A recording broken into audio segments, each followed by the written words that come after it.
Hey folks, Tony here from Rebel Financial. So thank you for joining us again. Today I want to talk about some information, some statistics that I've come across recently. So I'll jump right into it. Monster.com did a survey recently, and I use the Business Insider who summarizes this pretty well. And the link is below. But if you look here, what caught my eyes is that 95% of employees are thinking about quitting their jobs. If you look down below here, I'm sorry, I got this highlighted in the wrong spot, but 2/3 of workers felt that they actually had good opportunities available to them. 92% said that they're switching industries or that they would consider it. Another study I saw was from Microsoft that said 40% of people expect by the end of the year to have new jobs. Well, we're not going to have anywhere near that 40%. It's going to be much lower. And why aren't people changing jobs? If they so much want to do so, so many people here, why doesn't that happen, right? Especially over the last 15 months since COVID, people have learned that they want to work differently than they had been. So as we start to migrate back into offices, people are going to adjust back to it. And some people want to do that, but there's a lot of people that want to stick to what they were doing before, right? So that led me to this other article I found, a survey by Lending Club. The Lending Club found, and let me come down here first because the headline sort of digs into more details, but the overall picture is that 54% of Americans currently are living paycheck to paycheck.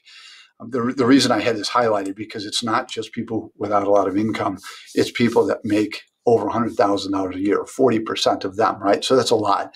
In addition to that, another study I saw is that 77% of millennials are in the same boat. So it is younger people, of course, they get student loans, living expenses, for rental or their house and cars and things like that.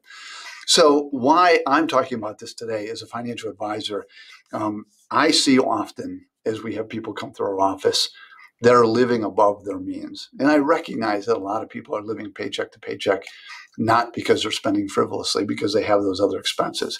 But there are a lot of people out there that take on expenses as much as they're bringing in or more so, and they're just putting themselves further and further behind.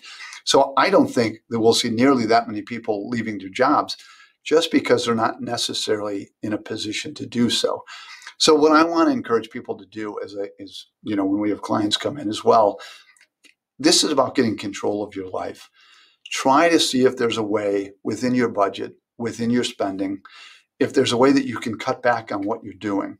If you're about to make a big purchase of a car, for instance, see if there's a better way that you can do that. Because the more you are locked into living paycheck to paycheck, the more or the less chances you really have of doing something different. So there's a lot of ways out there that you can learn about budgeting and spending. We help clients with it all the time.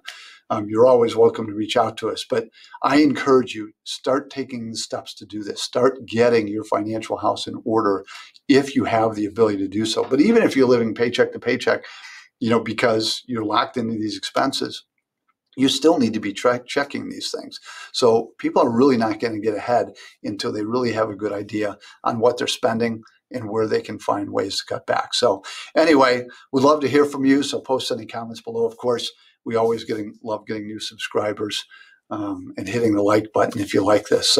But great hearing from you. Again, put those comments below. Otherwise, until next time, take care.